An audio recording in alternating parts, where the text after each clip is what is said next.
Bebe umutima ntabwo uri mu gitereko rwose. Reka turebe bako namwarikira no rupapuro runo nyabona ngo bukakabuke bukakabuke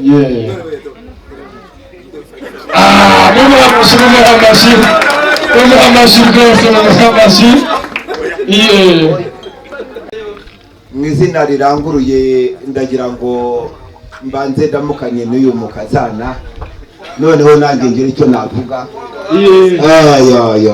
uhobera umugeni ntabwo amariramo. Ntabwo amariramo bwana kiri rwose.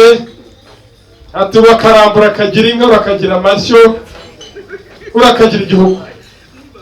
Ati kandi ku buzima bwacu ati ndagushimiye cyane mumuha amashyi. Ati turagushimiye rwose. Rwose ndabona utangiye kumwenyuramo. Jean de yari yarashize hako Jean de hajya guhobera n'ibyo bigaga gusa. Guhobera n'ibyo bigaga gusa. Ati kandi iki kimenyetso kigaragaza ko ngukunda. Ati nzakwambika iyi mpeta. Abasore bose barahangaha. Bye kuri Jeannette. Amashyi.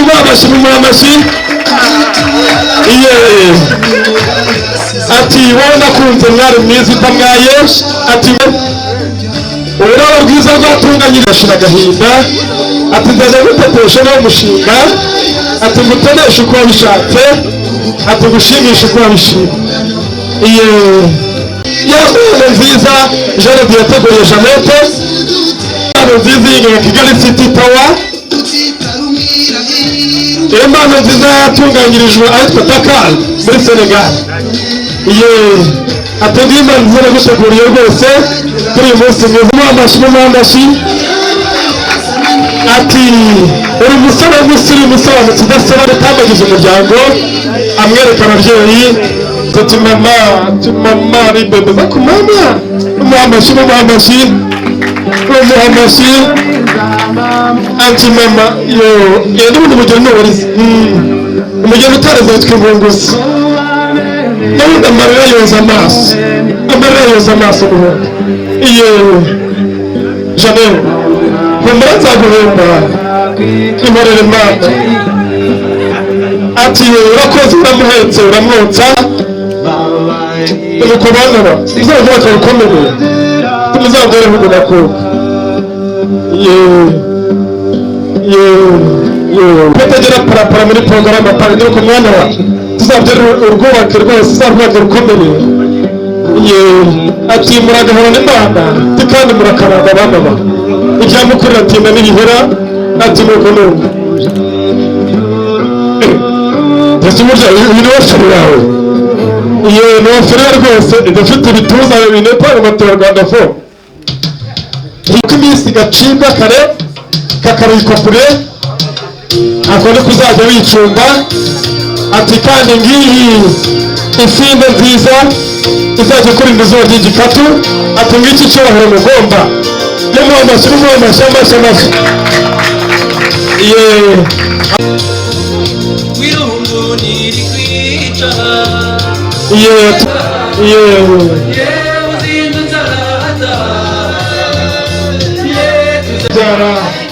Ati bana bacu muzazubake.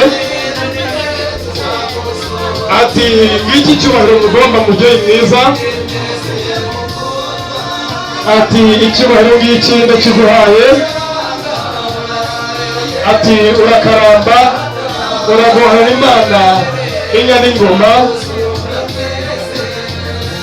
Ati kandi ng'ishyimbo izajya igusindagiza. Ati murakagira Imana aho.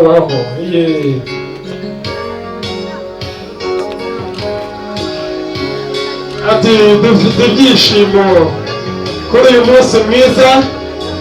Ati turanezerewe kandi dufite ibyishimo ku mutima.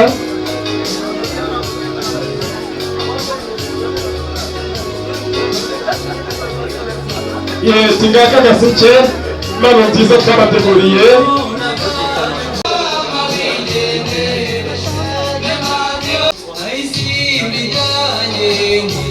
Ati bana bacu muzakubaka kandi rukomere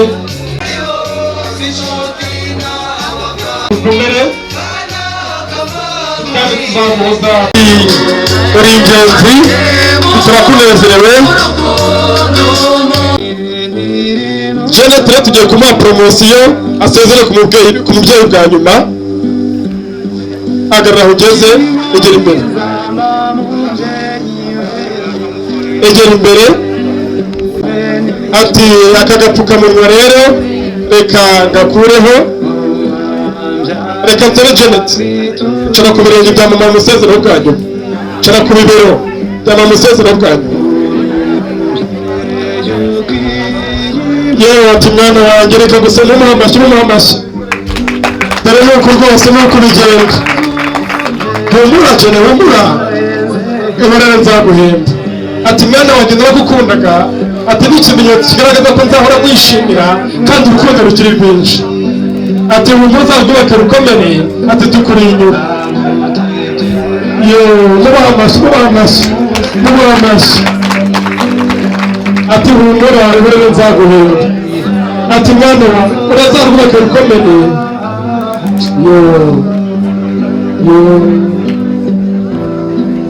Arakoze cyane Geresho, arakoze cyane. Mubaha amashyi. Ati kandi bw'Imana nakugeneye, bw'Imana nziza naguteguriye. Ati mama, ati ibikorwa byawe birivugira. Ati uri inkingi y'ubuzima bwacu kandi ufashe runini. Amata ababyeyi yarasize, wemeye gukamisha.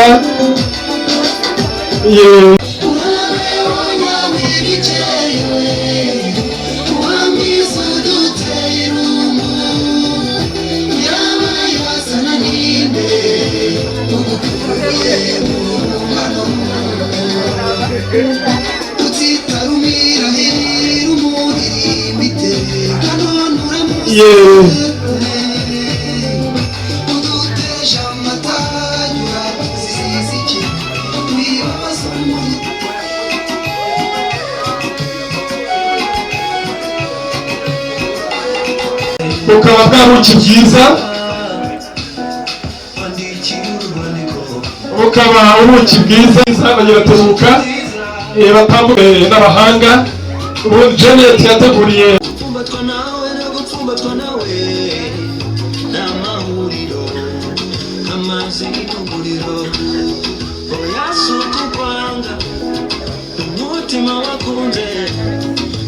kazi umutima wanjye iryo rata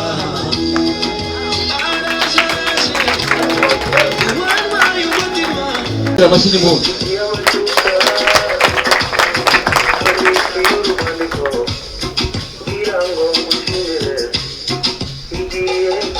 Ubwo ni bwa buki bwiza rero.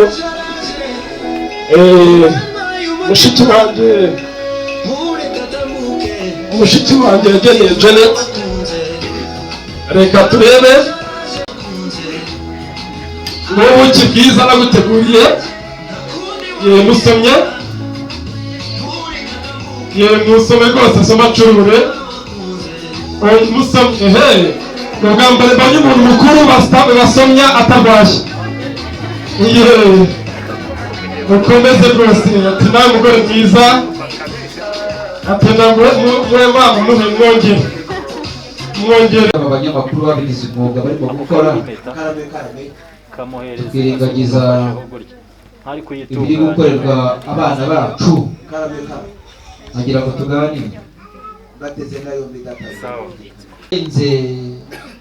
Ese bimeze bite? wowe na Marene